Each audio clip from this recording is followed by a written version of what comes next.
Well, hello there. Welcome back to the Merge Roundtable. It's been a minute since we've been here. We got a lot to catch up on. We've been a couple weeks of news and fun stuff. We went out to Memphis, Tennessee. We observed some crazy AI and crypto stuff in the news, and we're just gonna generally catch up. I got with me Frank Kushner and Jen, the intern, today. It's gonna be a great show. Stick around.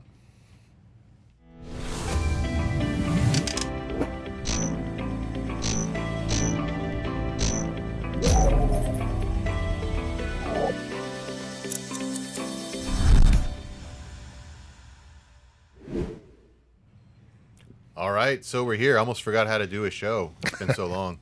How's it been? I know you were in the studio this morning doing a bunch of recording. I did some stuff. We did some catching up on the intern's first suit. That was a lot of fun. We had a really good time on that one.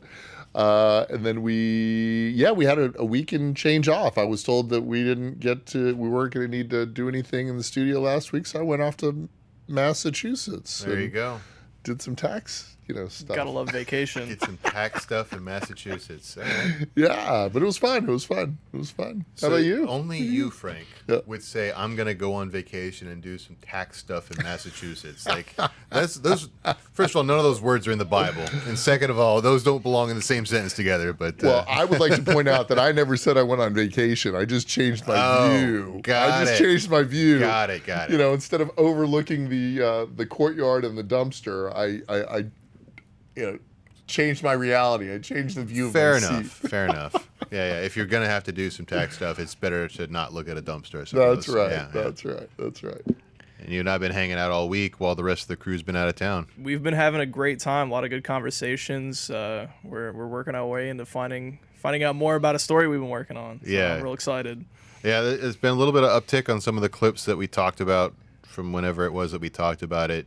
Was that 2 weeks ago, I guess? Yeah, I think it's about 2 weeks. Yeah, that I noticed those were coming across my feed, and I think we're close to finding a narrative and a culprit, and the Scooby-Doo unmasking is coming soon. That's what it's looking like. It's looking like we're getting towards taking off that mask, getting back in the mystery van, and finding out what's next.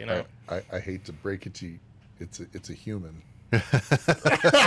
Well, it's always a human. It's always a bad news. Rich landowner of some kind that was trying to scare people away. It literally is. It is quite literally. It's always like a landlord or something like that, and that's the same situation here. Is what it sounds like. We're talking about the Airbnb story, of course, for those that haven't been watching every show religiously. So I can't wait to hear more about it. Yeah, have you? Why don't you briefly bring Frank and the audience up to speed on the story, just elevator pitch it, and then we'll talk a little bit about what we're coming to on that. Yeah, absolutely. So, Frank, since you haven't been in the loop on this, in early June, Dallas passed a ban to remove short-term rentals in over 90% of the city. Wow.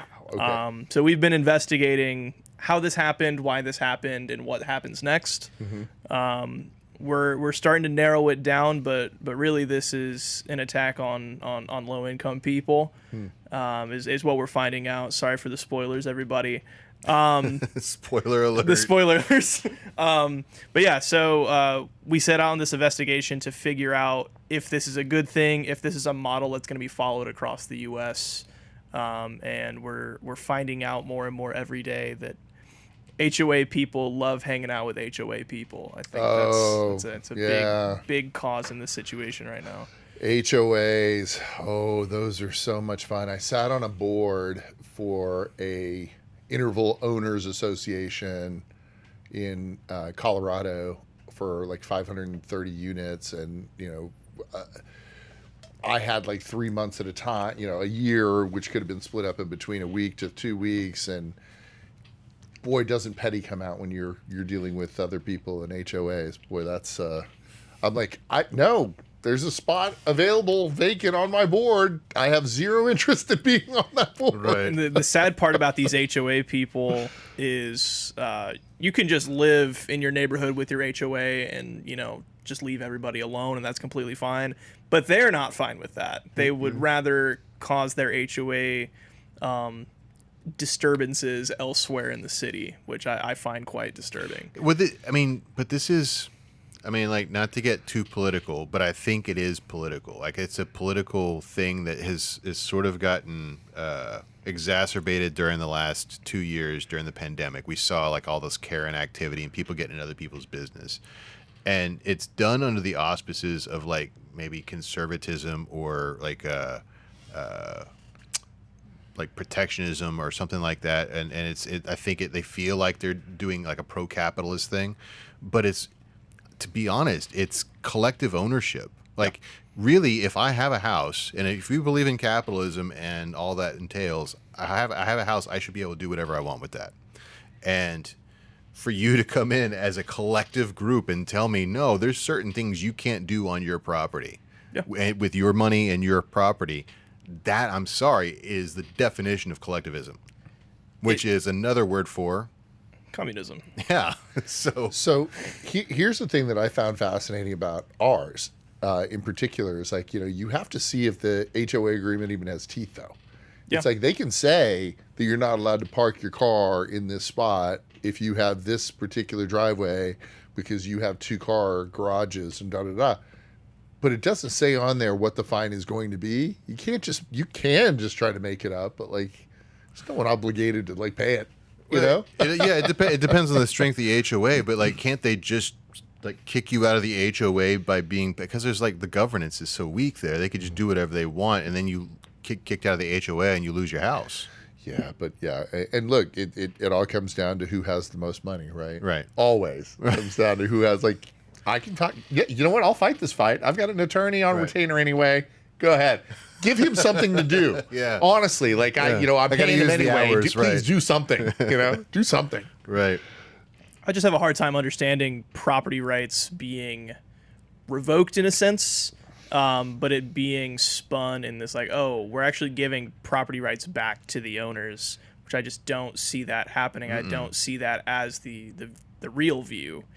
I see this more as, this isn't my problem. I don't want to have transients and vagrants and prostitutes here. So let's put them in places where they're already at. This is the actual citation of what they say is the problem, is transients, vagrants, and prostitutes are causing all the problems with, I mean, that's a huge Airbnb issue, right? Mm-hmm. Everyone knows when you're renting an really? Airbnb, there's going to be prostitutes inside the Airbnb. They come free, actually. Just make sure you pay the cleaning fee. It's like a pillow mint.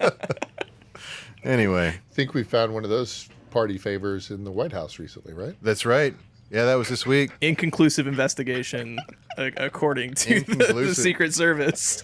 I find it hard to believe that nobody in the White House could look at that and go, in the Secret Service could go, I'm sure there's not a fingerprint on there at all. No DNA evidence at all, right? No. Stop it. Anyway. Stop it, fake. Stop it. So let's, DNA evidence in the White House, that's always kind of a touchy topic. I was just talking about that. I miss those days. I miss when that was like the only thing we had to worry about, right? Yeah. That was, God, the good old days. What was it? And then 9/11 happened. And then 9/11. That's true. Yeah. That's true. I wasn't around for either of those. Where were you? Not born. Oh, Jesus. He was in the UK. Oh, here we go. Yeah, that's good times. So What are you drinking, Mark? I'm sorry, I can't. It's just water, but it's in a bottle that changes the color. It is fascinating. I've been staring at that magical concoction, trying to figure out what that is. Yeah, it's some magical Starbucks bottle of some kind. My wife gave it to me. Yes, that was my favorite when COVID was first kicking off, and they told anybody that had a reusable coffee container that they weren't able to bring it in anymore. It's like, but just bought it. But what about the turtles? Right? It's always the turtles, man. Yeah. Now we can't have regular straws. All the way down.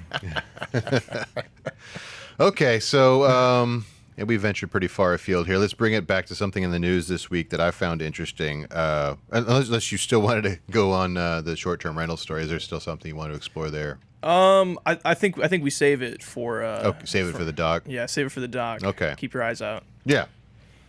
So in the New York Times and Ars Technica today, news is this is a somewhat talked about news story today that OpenAI is holding back some GPT-4 features that to me sound a lot of fun. It's the ability to do multimodal prompting. And basically what that means is you can upload photos and text and have it interpret that as a prompt. So what's going on in this picture? Tell me about it. That sort of thing. Which is old technology. I've been working this week on an AI project that will be able to help us index our footage for Paul because he came back from this Memphis trip and he's got he did all this recording on this Red camera, which is massive files. And so I'm developing a script that'll go through and sample the images and basically tell you what's in the B-roll, right? Because you can index the words on any video, but the B-roll is hard, right? You got to analyze the image. And IBM's got a version of that. Google's got a version of that. It's TensorFlow is open source. But I would be really curious to see what the OpenAI model could do with that sort of thing. It's got to be more advanced, just given how much time they spent training the models. But they're holding it back because of safety concerns of what people could do with facial recognition, which tells you that it's far more advanced than what you can get from IBM or Google, because that is not a concern with those models. So they're afraid of profiling, or like what's the fear? The fear, I don't know if it's necessarily a fear, because there are actual laws around facial recognition now due to what Facebook was doing. This goes back about 3 or 4 years. Facebook used to have this awesome feature where you could upload your entire. I uploaded my entire family albums into Facebook in the early days, because you could just say, okay, tag my sister or tag my kid, and it would pull up all the pictures of them. I remember I do that. remember that. Yeah, I wonder what happened to all those. So there was a lawsuit and some regulations that were passed that said maybe we shouldn't allow that level of CIA profiling to occur on a public network. Where were they? They're right here. Yeah, precisely. Right, because it's tagged with your GPS location and everything. So that was dialed back, and they had paid, $50 or $100 million for that startup that does it technology, and they just shut it down. I mean, maybe it exists in mothballs somewhere, but they haven't been developing or making it public now. Imagine you could do that level of facial recognition with ChatGPT, right? I mean, what is the emotional expression on my brother's face in this photo? Give me the nuance. Question though. So they're holding it back from who? From everybody? Well, from public, yeah. So from public access. So are there people that are training this model, or is the model already done? I would assume it's done. When do you think they'd be able to release it? How do they get the regulatory I don't think they're advances able that to way? release it, honestly. That doesn't mean the government isn't going to buy it. Oh, the government's already got it. Yeah, they already have access to that for sure. 100%.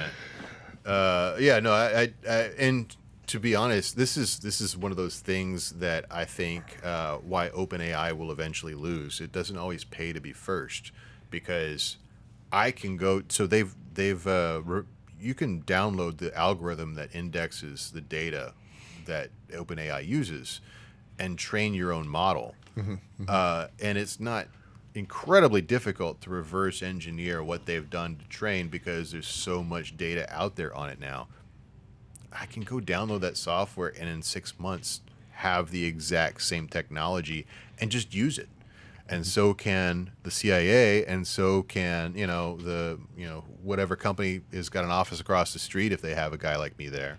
So this is true democratization of surveillance. So here's my question, and this goes back to something really basic that we just saw. Like, I saw the picture of the people that attended in Memphis, and I really, honestly, thought that was a photoshopped or just an AI created rendering of RFK, and it totally didn't even faze me that it could possibly be real, right? So we're at the point now where originally it was like you'd look at the internet and, well, it's on the internet, it's got to be real, and now we're kind of suspicious. I don't believe anything that I see on the internet. Not right. we're getting to a point where we're not going to even believe the things we see. Well, but we've got to. I was talking with somebody about this the other day. I think, I can't remember who I was having a discussion with. I have talk with AI all the time with everybody, I guess. But the world didn't break, culture didn't break when we had Photoshop, and we just learned to understand that things could be photoshopped. The world didn't break when the National Enquirer started publishing stories about Bat Boy alongside, the local paper at the checkout counter at the grocery store. People just learned to understand, okay, they like to print what the hell ever on that thing, and because it sells whatever. And so, there's a period of confusion, I think, where you're right, where things really get messed up, and we like periods of post-truth society. But then, the kids don't have any problem figuring it out. This is just the world we live in, where you can't trust everything you read. Is that true? I think so. I mean, an interesting part of what you're bringing up, in my opinion, is I remember at a time in the early 2010s where deepfakes started coming out. People making these very, very realistic images and videos, short videos of celebrities doing really heinous acts. And at first I was like, oh, this is super real. This is definitely Ashton Kutcher beating up somebody. But it took a while. Eventually you start to get adapted to that style, and you can spot it. It's going to be easier now to make these deep fakes and make them more accurate and make them more believable. That's what's scary to me, is because it took me a while to figure out these 3-second clips are fake. It might take me a while to understand what's real and what's not without the reader's context thing on Twitter, which I always think is kind of dumb. Yeah, I mean, and there was a period of time when we couldn't do special effects like Avengers stuff in movies too, and then it started coming out, and then we're like, okay, but no one was like, well, do we really have a Death Star that we're filming on? We get it. It's a fake Death Star, right? Did Transformers really blow up the pyramids? Yeah. We'll get it. Even if there's some damage getting there, I think we'll eventually. Oh yeah, no. Look, humans are very adaptable.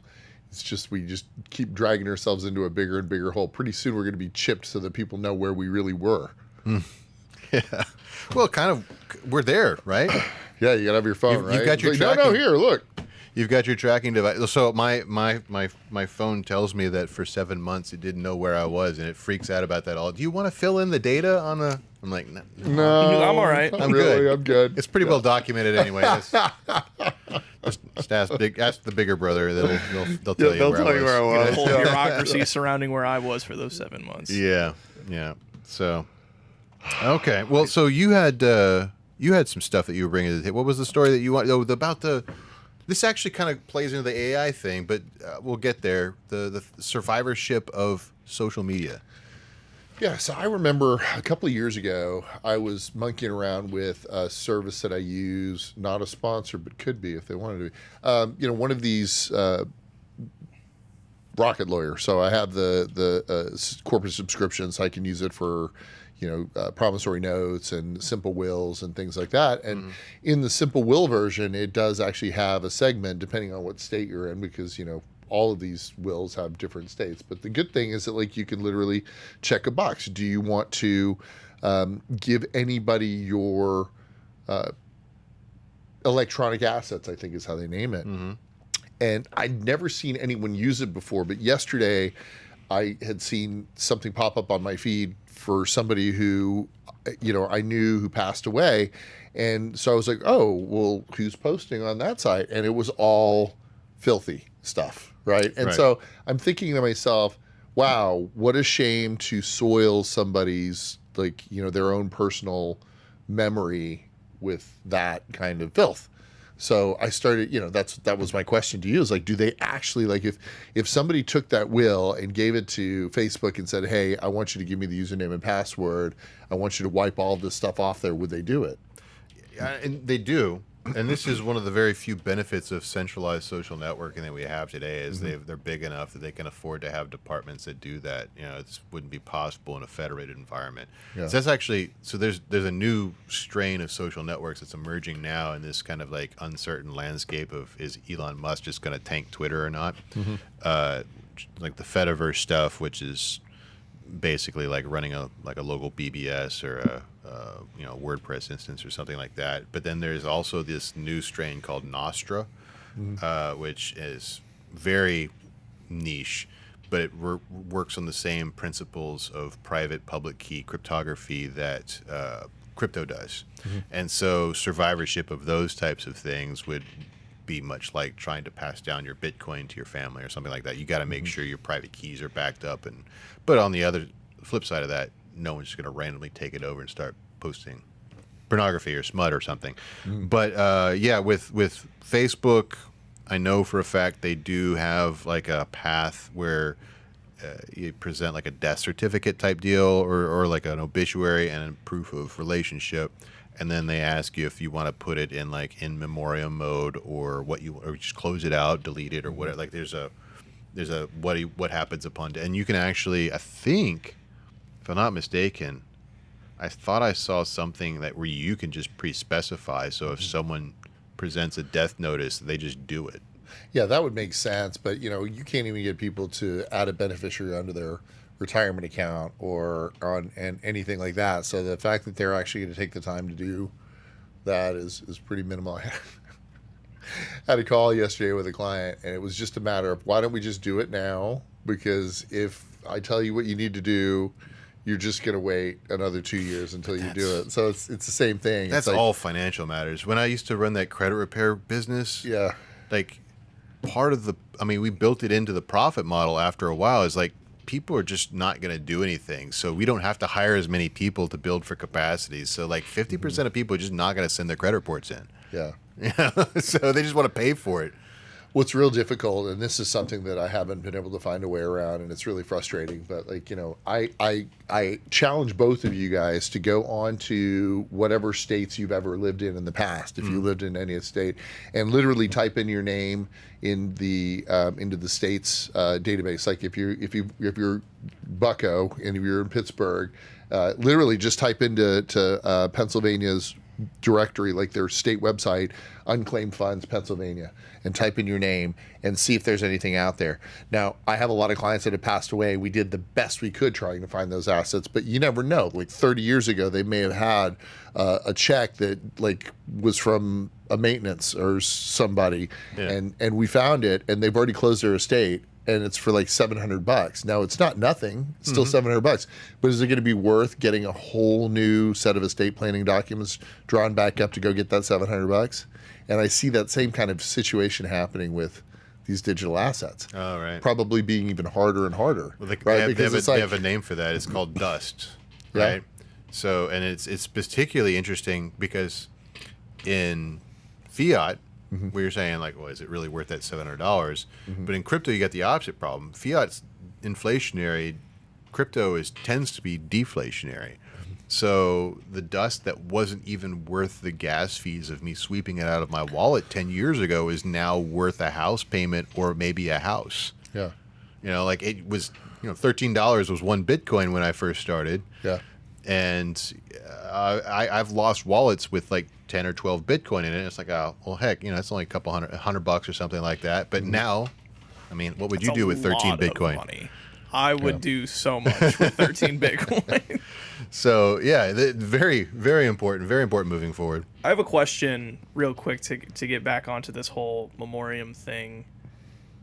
I see this a lot. I don't see it with like Facebook accounts or Twitter accounts, but I've seen it on YouTube accounts where people who have died will have, the beneficiary for their account because, that account generates a lot of revenue. And then whoever has claimed the account go ahead, like they just sell it to somebody else, and now all that content is wiped out. It's not archived, it's gone. And this random no-name terrible quality YouTuber now has 900,000 subscribers, 1 million subscribers, something crazy like that. Is that something that is that going to generate money for people? Is that is that just a sad fact of life that some of this archival footage is never going to be seen again Well, for the sake of money? For the sake of money, yeah. So what's the question? Is selling of the account generate capital, or Is that something that's going to continue to happen over 100%. many platforms? 100%? I don't think that'll ever go away. That's so sad to me. Well, I mean, the issue is that, I mean, it's a self-reinforcing issue, which is why it will never go away. The issue is that in any mass social network environment, it is difficult to control bot access and to keep, differentiate, bad actor bots, positive actor bots from human beings, and bots just generally dilute the user experience. It's going to increase the noise, lower the signal. That's bad for any platform operator. So the easiest way to manage that in any social network is any new account is probably a bot, without a doubt. If it's a human or not, it's probably a bot. And therefore, if you create a new Twitter account today, it'll probably be 6 months before anybody sees your tweets. Yeah. Even if they're following you, because that's just how it works. That's how you screen for bots. So if I am starting a new brand, this is a great social media pro tip. If I'm starting a new brand, I will go and buy an aged account. I will buy one of these, dead person's accounts or something like that. They're a couple $100, and they're like $20 or $30 if you want one that celebrities follow. Like I bought an account that Pharrell follows for $200. So one of the brands that I sold this to is Pharrell's a fan now. So Love that for you. So yeah, and that doesn't go away in a federated environment. That doesn't go away in a public-private key, enabled decentralized environment. You're still going to have bot, control problems. Mm-hmm. So aged accounts are always going to be important. Jen, are you familiar with the Fediverse or federated social media? I have a generalized idea that I've used inferences of. I have been too afraid to ask Mark because I feel like he's explained this a lot and I just never listen. I'm asking. Okay. Well, the last time I was on the show, one of the panelists told me I was putting everybody to sleep. So just fair warning. So essentially the Fediverse, so I guess it's still, this is why we brought it up before, is Meta said they were going to join the Fediverse with Threads. And I don't think anybody really believes that, but they're still sticking to that story. For the last 11 years, 7 or 11 years, I can't remember. I know Kevin Marks has been on this train since, since at least 2008 or 9. There's been a protocol called ActivityPub. So the Fediverse is, I guess, technically existed as long as ActivityPub has existed.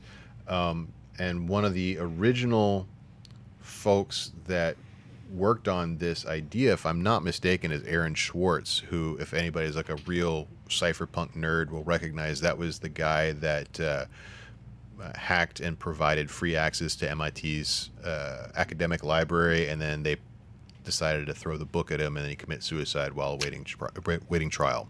But he's done a lot of Also involved in Reddit, right? Involved in the early days of Reddit. He was also involved in the second cryptocurrency to ever be invented, Namecoin, which is a DNS alternative that works on cryptocurrency principles. So a lot of stuff to this guy's credit. But ActivityPub is just one of the things he was involved in, and essentially what it is it's the ability to create a protocol for social media interaction, as opposed to it being a service that you have to log into at a single entity's thing. If you're familiar with WordPress, it functions a lot like WordPress does. WordPress has, of course, the blog and the content management that it serves up, but behind every category of data inside of WordPress, you've got something called an RSS feed. And that's just a standard way of presenting blog posts and other types of data so that you can read it programmatically and present it in other ways. That is what ActivityPub is. So you've got all these sites out there that are basically mini versions of Twitter, mini versions of Instagram, mini versions of LinkedIn. Basically, you can reskin social media data in a variety of ways, but behind it is this protocol ActivityPub, which allows you to not be limited to following people that are just on that one instance. I can have Mark Hopkins, Mastodon instance over here, and you've got a Pixel Fed, which is an Instagram clone instance over there, gen.social or something, and I can follow you over there, and you can follow me over here, and we have our individual communities, but it cross-pollinates. That's what ActivityPub is. That's what's being referenced. When people say Fediverse, that's what they're talking about, is this ecosystem of social networks that are small communities that can communicate with each other via standard protocol. I just want to go fishing. Okay. That's cool. No, so I actually went on to Wikipedia, and they've actually had a really good graphic that kind of walks through the Fediverse software packages, and it talks about all that stuff that you just said, and it kind of gives you a better idea of what all that means. Obviously, that is like building the clock instead of telling people what time it is, and you know that, right? So Right. that was like... It's amazing, though, because you can see in here, it literally has on here that in progress for threads and like all these different things that are in progress, like something that you would think that, I guess it's the pipes, right? It's the pipes of the backbone, right? I mean, there's tens of millions of users, active users in the Fediverse. It's like the quiet giant that's been lurking in the background of the social media. I mean, it's not going to be as big as Facebook or Twitter ever, because that's not how it works. Yeah. No one talks about TCP/IP either. Yeah, But right. everybody uses it. Yep. And 80% of the web uses RSS, and most people can't even define it. Yeah, the RSS feeds. People still use Mastodon. That's crazy. I didn't know that. Mastodon is just one of the more popular Fediverse instances, and it's also like a version of how to interface with the Fediverse. It's, like I was saying, Pixel Fed is the Instagram clone. Mastodon is the Twitter clone. You could run a blog off of Activity, but there's just it's just a standard for data sharing. So Why is the Fediverse the future, or why is social networking right now unsustainable? this is an interesting topic to me. Maybe not to anybody else, but to me, I have this theory that Dunbar's number. Are you guys familiar with that Dunbar's number? It's a sociological concept, and I can't remember the exact number. It's like 120. It's like 200 or Is something. it 200? I'll look it up. It's less than 200. It's more than 100. Somewhere in that neighborhood is the maximum number of human connections a person can maintain. And once you hit Dunbar's number, things fall off the back end, right? Between 1 and 200 is that number. What is the average? If a social network caps out how many people you can be friends with, what is that number typically? It's like 5,000, right? Maybe 10,000 or 15 for Google Plus or whatever that was. But clearly, if you've got more than 500 people on Facebook, you don't know who they are.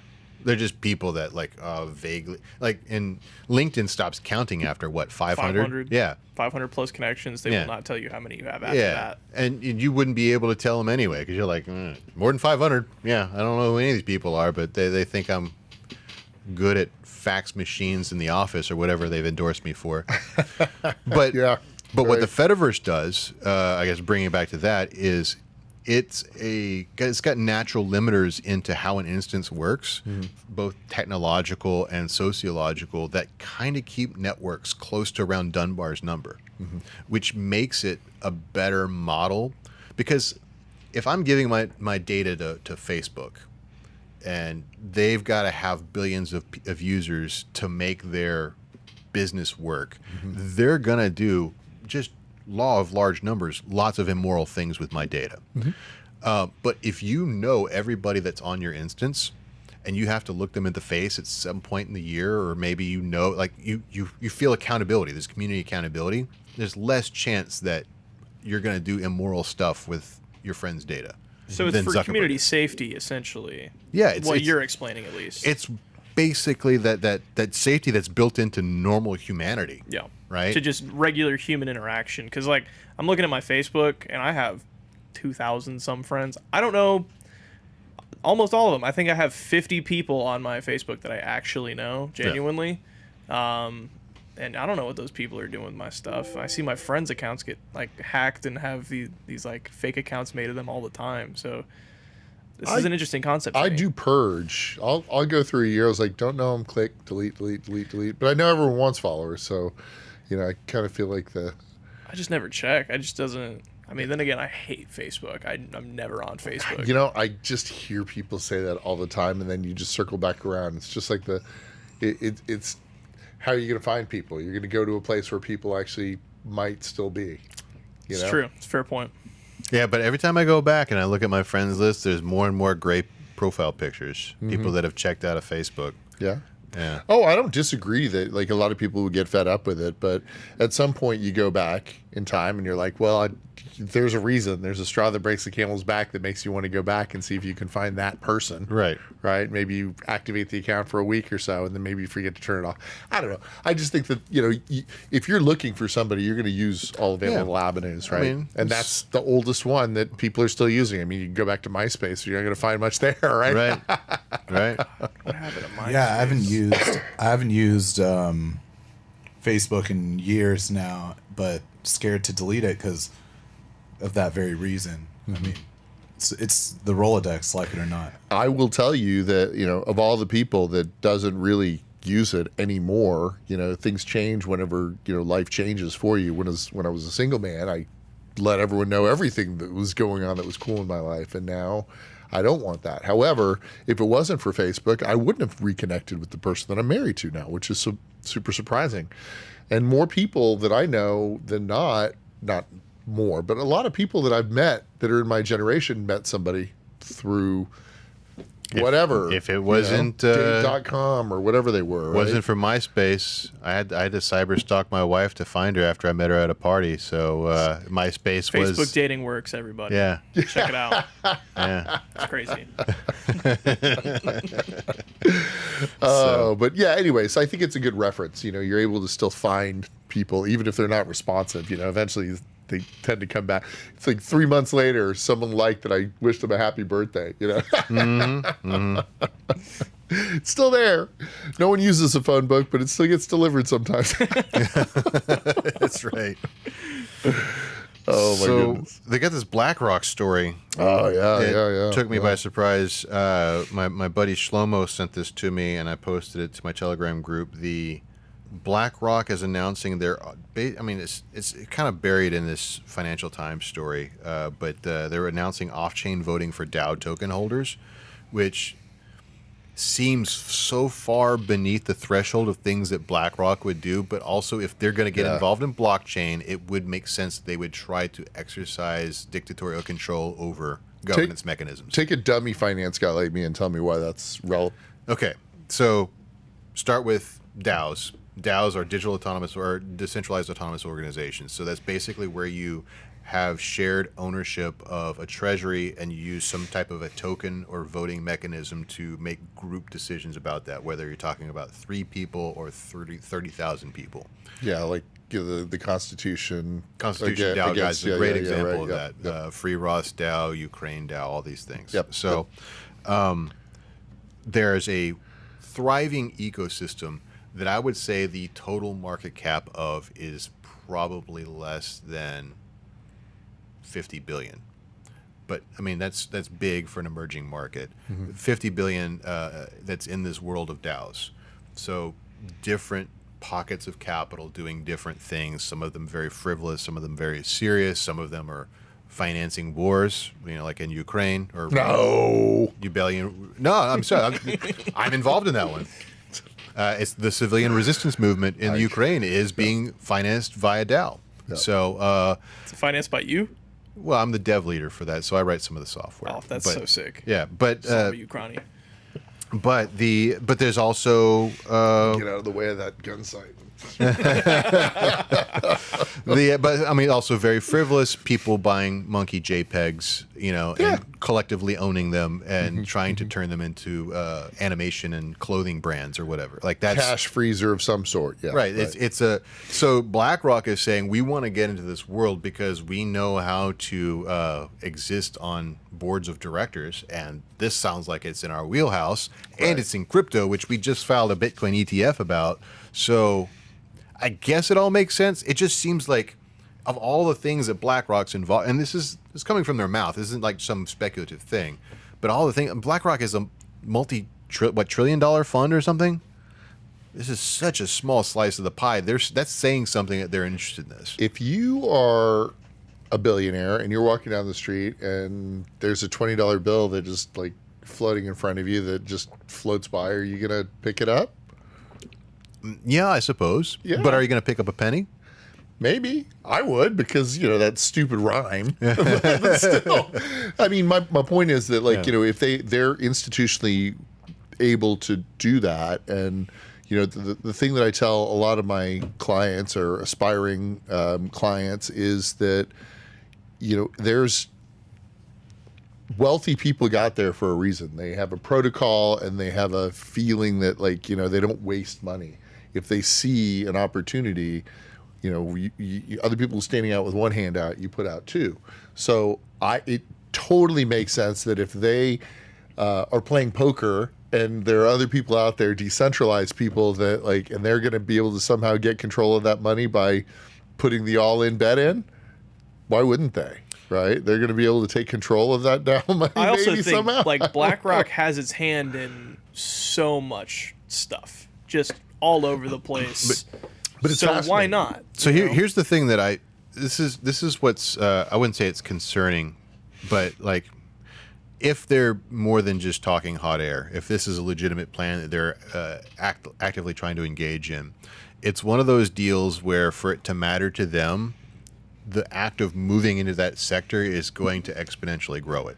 Just because these are all market. I mean, the market being as small as it is, if you were to buy, let's say, a controlling interest in one of the Monkey JPEG DAOs, you are going to triple its market cap, right? Because it's just there's only so much of it. There's a supply shock of what's available on the markets, and just by getting into and getting a controlling interest, unless you're coming in with a concerted, long-term, multi-year effort to just buy up little bits during dips, just moving into the market is going to explode the market cap. So what it could be is like a heyday for DAOs and altcoins, or it could be them just kind of virtue signaling and saying this is something we're thinking about doing in the next 10 years. I think that's look, I think we all bought, I own frankkushner.com, right? We all took a little bit of risk off the table by buying Coca-Cola or Pepsi or whatever, right? Owning your own little thing. But moving in and making a headline is more than just taking risk. Yeah. They're if they did that, if that got out, they're doing it for a reason. Right. We don't know what it is yet. We don't know how much money, but they're doing it for a reason. That's why I'm trying to read the tea leaves here. Yeah. Because I don't know I know BlackRock by reputation, but I don't follow them as closely. Really, it's hard. They're just such a huge money manager. I don't know that there's one person particularly in control. They are such a huge financial organization. Anywhere, anything pecuniary, they handle. They touch all types of money, whether it's institutional money management all the way down to individual ownership, like a mutual fund, right? If you think about what a mutual fund is, this is why I'm not surprised. You're pooling your money already. You, me, Jen, we're all taking $1,000 and we throw it into a mutual fund. We hire a professional money manager who's actually going to buy and sell stocks for us, because my $1,000 isn't going to do anything, but your $1,000 and your $1,000, his $1,000, everyone's $1,000. We're never going to talk to the manager, right? We're never going to call them up and say, hey, I've got $1,000 in XYZ fund. I want to talk to the fund manager. right? See if that works. Yeah. Same thing, right? It's decentralized in that. It's they're doing hopefully what they've written up in their constitution and their prospectus, what they're going to be buying and selling. Is it much different than that? The goal is ultimately make money. Yeah, Right? yeah. So what's the DAO? What's the difference? Maybe it's just a more efficient mutual fund. Yeah. It's I would call it not. They're more like hedge funds, not in the what the word hedging of a bet means, but more in the sense that hedge funds are kind of these Alternative buckets. investment of some sort, yeah. I would say most DAOs that are not mission focused are like hedge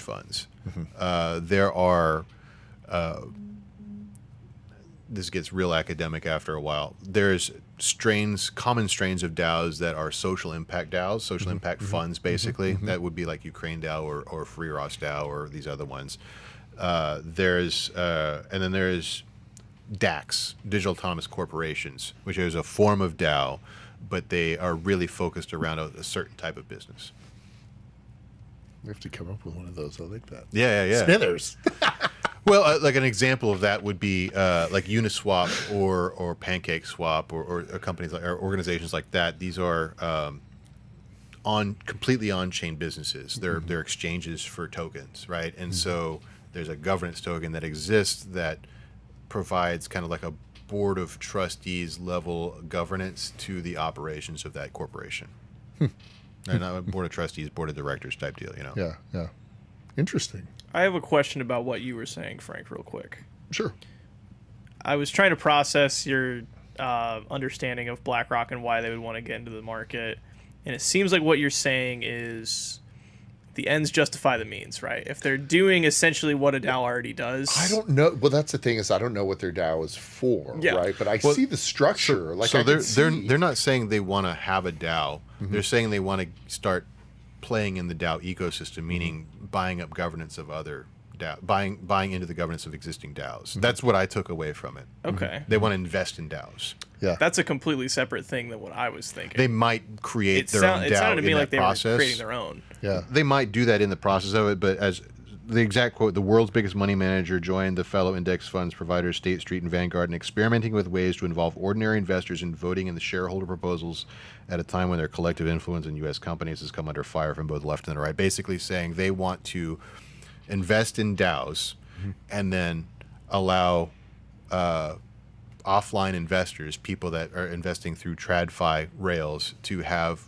just like whenever you invest through Investco and like say, well, XYZ Corp has a vote coming up on this. How are you going to vote? And you're like, I don't know anything about any of this stuff. It's just a thing in my portfolio. The proxies, the voting, they're talking about that for DAOs.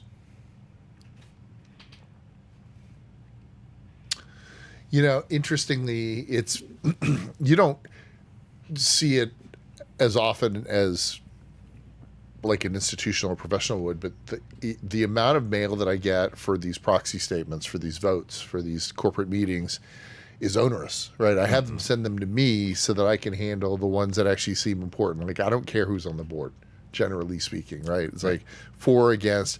You can look at some of the different things that they say, but when they get to a certain point, they need they need a certain percentage of those in order to move forward. So I wonder if this is their way to try to get rid of all the paper that they're sending. Maybe this is, their step in the direction of trying to find out how people feel about their voting in this capacity. I don't know. I mean, I don't know enough about it, but there is definitely, the one thing I know about these big companies is there is a reason that they're doing it. And if it's to simplify that, God, I just can't even imagine the money that they spend on sending out those proxy statements too. Maybe this is a way that they're looking to, well, I mean, to address that part of the market too. This is one place where DAOs actually do provide a better user experience than the traditional, so if you can get to the point where you understand how to operate a Web3 wallet, which is a big if, because cryptography stuff and pass keys and private keys and all that stuff, that's difficult for a lot of people to get.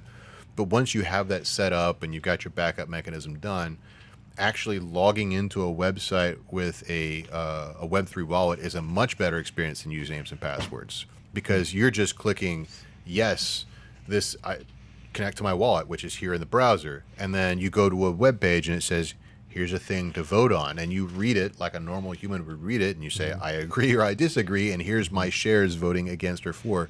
And it's, most voting, most major votes, unless it's like a big watershed direction of the organization type deal, 10-second, 30-second experience, depending on how fast you read, That would be great. I just think that what you traditionally think of that's going on in the market that you think is going to make you money, generally speaking, there's something in there that makes it the poison pill, right? And so for a DAO to manage money, like to give my money to somebody who then, if it was like I want my directions to be driven by the whole bus, that's not going to work, right? The whole idea behind having an active manager, buying it based on what I would like to call, I like to call it the Constitution, their prospectus, literally draws out the reasons and what they do and why they would buy a thing. If you get a room filled of, you find a room full of people like us to try to, we're going to buy IBM. No, I don't want to buy IBM. They made the mistake of not going from the typewriter fast. But see, that's not how a DAO operates, though. DAOs, I mean, they can. But DAOs, well, that's what I'm hoping they don't. They don't. I hope they won't. In practice, in practice, they do not. Because that's just another sucker bet. Yeah, I'll bet against that DAO anytime and go short against it. Thank you very much. But, so it's an organization like anything else. What they usually start out with a broad mandate. It's actually if you want to get super academic about it, I helped advise and co-author a white paper about 7 months ago. Do the math, what I was doing then, about a concept called futarchy. So it was originally pioneered by an academic named Robin Hanson and enhanced greatly by Vitalik Buterin. So if you Google futarchy white papers, you'll see my name and those two other people's names. It's not been written about a lot, but it's the idea that you can basically do capitalistic governance with large groups of people. And the idea is that not that you have a direct democracy on everything, it's that you have the ability to revert to direct democracy whenever it's important, but you still allow autonomy and daily decision making to the core team when it's important for that to happen, right? So DAOs typically have a core team, doesn't tend to get much bigger than 15 people. If it gets bigger than 15 people, it breaks off into sub-DAOs with sub-governance and other things. But and there's usually at the center of it about 3 people that are responsible for every major decision. But there are mechanisms within DAOs. Like this is one of the things we did some videos on. The Moloch DAO. You can go back on our channel and look at this. There's usually something called a rage quit mode. So if you've got a controversial decision that's made by the core team or made by the core advisors, the core governance, you can have people who only have a financial stake in things. They can do a thing called rage quit, and and that means they're turning their tokens in, and they get a portion of the treasury based on what they're owed pro rata. And if more than this threshold can be dynamic depending on how you've set up the organization, more than a certain threshold rage quit after a key decision is made, the decision gets reverted and everything goes back to where it was before the decision was made. Big veto, right? Yeah, it's basically a populist veto power. That's what BlackRock's doing. They're gonna have enough money to rage quit anything they want. I mean, essentially, it's if you. Yeah, that is a thing that somebody with infinite money could definitely do is control via rage quit threat. Yeah, so that's what I was saying is that I think that it would be amazing if it was working with the creating a better, more efficient way to do that voting.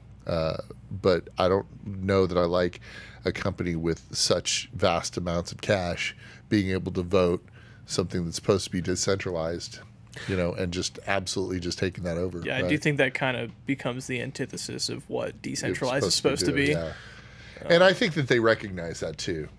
I hope that they recognize that that they're going to use the technology in the way it's supposed to be. But in the short term, don't think that they won't. I mean, look at some of these major financial institutions that don't always do the right thing, So well, I mean, but this is where we're going to see how these systems stand up, because all of crypto. I mean, this goes back to the first time we did a roundtable, Byzantine fault tolerance, right? Everything in crypto is supposedly designed to be Byzantine fault tolerant, which is to say it's designed to have adversarial people working together towards a common goal. So if DAOs as a structure cannot withstand BlackRock, then they're not a worthy structure.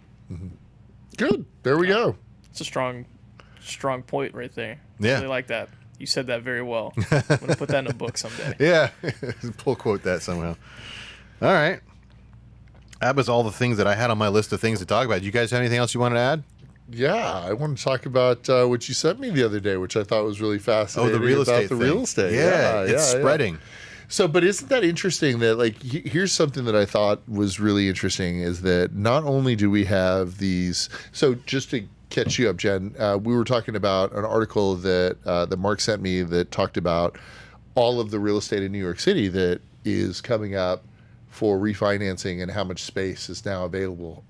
Like, keep in mind that First Republic Bank actually basically had a huge amount of money or a huge amount of space that they actually taken out in Hudson Yards in New York, and now that they don't exist anymore, they're with their tenancy, right? Yeah. And you're seeing a lot of people that move out of these bigger cities, New York, Los Angeles, everywhere. Anyone that could escape, you've seen them move over to personal housing, right? Everyone's like upsizing their houses. So I don't think that that's slow. Like, it's definitely slowed down, right? Because like now you've got interest rates at a high level on the personal side, Right. But from a company, for corporations, you're just starting to see the beginning of these troubles. And you saw it today in earnings from Goldman Sachs. If you take a look at Goldman's earnings, they already wrote down a substantial amount of real estate for us, but for them, maybe not so much. Maybe they're going to slow roll it over periods of quarters.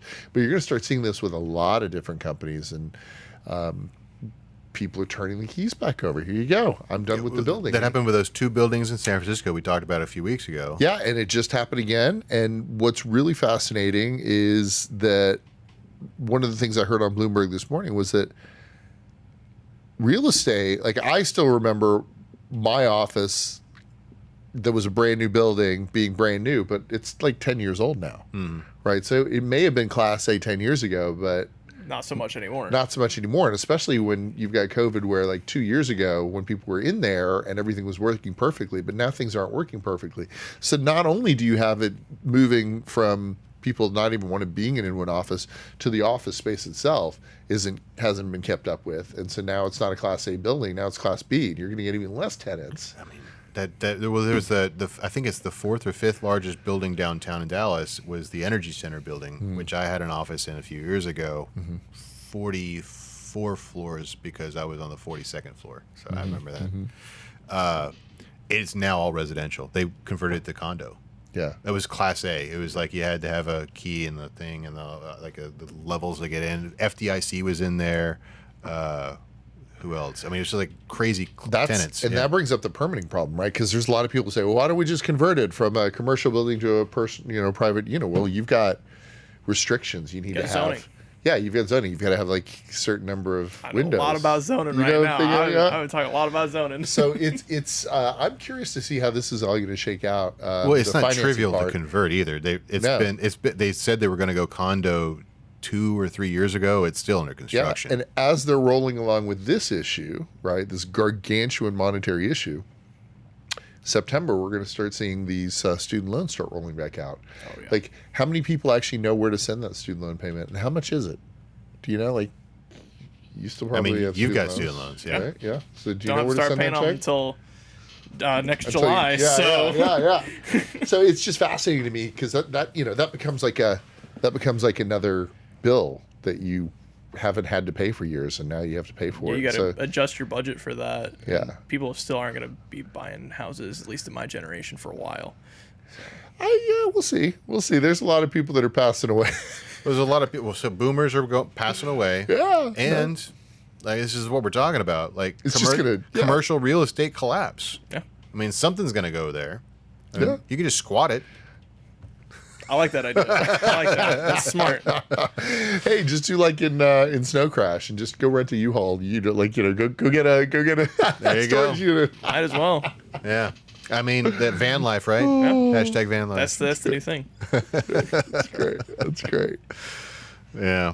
I am truly fascinated with it because every time you read a story, and Jim could talk about this if he was here, read a story about like a corporation mandating return to the office. Like Apple's real big about this, and I think a couple of the Silicon Valley companies that heavily invested in real estate pre-pandemic are like, well, you got to spend at least 3 days in the office. Because it's exactly the amount of time in the office you have to have people there so they can write it off as as a tax expense. You know, That doesn't surprise me. Actually, that's pretty fascinating. I think about it because there are certain corporate assets that you can only write off if more than like, X percentage of the okay, private jet, right? Yeah. So like, say you're a big company, you're a big insurance company, and you've got the private jet, and the only people that are using it are like the CEO and the CFO. It's not going to work, right? You're not going to be able to write that off. You have to have a certain amount of the traffic done by the business. It's not like Right. a perk, right? And so I could see that with a building as well. It's like if you've got 10,000 employees and you've only got, 2,000 of them working at any corporate, maybe they're not satisfying the use rights. I don't know. I don't Yeah. know. But it makes sense. there was an article. I'm going to see if I can find it real quick. It was, and the pushback of this is so hilarious. It's no, that's not it. So it was something like the headline was, it was on Hacker News this week. The headline was something like "Working in an office is corporate theater." It's pretending to work, like it's like a, I don't know. I'm probably mangling the headline, but you get. Look, I get it. Yeah. When the intern actually says, "Hey, can I do something from home?" No, you can't. I'm not paying you for 4 hours for sitting at home. You're not Right. doing anything anyway. But I think what it is, Come to the office. because I've been since The Office is theater for work. This is actually a 2019 article, so it was pre-pandemic. But like I have been working primarily work from home since 2006 or 7, and I've worked in organizations that were work from home first, decentralized organizations, blogs, journalistic outfits, and whatnot. And as I've grown as a person from being an entry-level worker on up to like a manager of hundreds of people, I feel like it is certainly a management skill that you have to be proficient at, but people who are manager level and above that are saying we don't want to have work from home operations are just covering for their own deficiency as a manager. Because if you can only be an effective manager, and I'm not talking about you with your intern, because there's reasons for that being proximate is good. But like if you've got an organization where you're saying, no, you've got to be in the office, and it's more than just a tax write-off reason for that. You're just saying, I'm not a good manager because I've got to see you and be able to put my hands on you to make you do your job. Like you're not hiring the right people. You're not managing them in the right way. You're not finding their motivations. To me, I've never had a problem managing fully remote teams. Never. Like the cream rises to the top like they would in any organization. The folks that are not good in that environment leave. So, granted, I've never run a Walmart scale business, but, Yeah. Walmart had, it's also all different kind of business, retail, brick and mortar. But like, I think if you're running an office, Yeah, different models, different everything. I know that we have to wrap here pretty soon, but I completely agree with you when it comes to the different models and different spaces. But look, we have a lot of commercial space that was built for a reason, purpose built, and to change that is going to be difficult. I think that the monetary hit comes before you convert all that stuff over, and I'm just really interested to see how those two dynamics, the student loan problem as well as the corporate real estate problem, which are going to start happening right around now, are going to affect the broader economy. Yeah, it's definitely nothing's going to happen fast enough to fix the housing market prices that are also out of control. Hey, at least we can try to find a way with these empty buildings to be tokenized. Hey, oh man, we didn't even get to the Gensler thing. Yeah, Gensler's, dang. Yeah, We'll do that one next week. It's not going anywhere. Well, it's an older story. Well, so just real quickly to recap, because I've already done a piece on it. But Gensler's SEC basically lost critical points in the Ripple case. Yeah. So Tons of face too. Oh yeah. So tokenization of buildings is actually more feasible than it was 2 weeks ago. Yeah. Like 2 weeks ago, it was like, if you want to go to prison, maybe. But now we can think about it again. So, Hell yeah. That's sick. yeah. That's Cool. great. All right. Well, on that note, let's call it a day. It's been great. Great discussion as always. Thanks for joining us for Merge Roundtable. We'll see you again next week. Hey, thanks for watching The Merge. We've got a ton more stuff for you to watch on YouTube, on Instagram, on TikTok, everywhere. Check us out.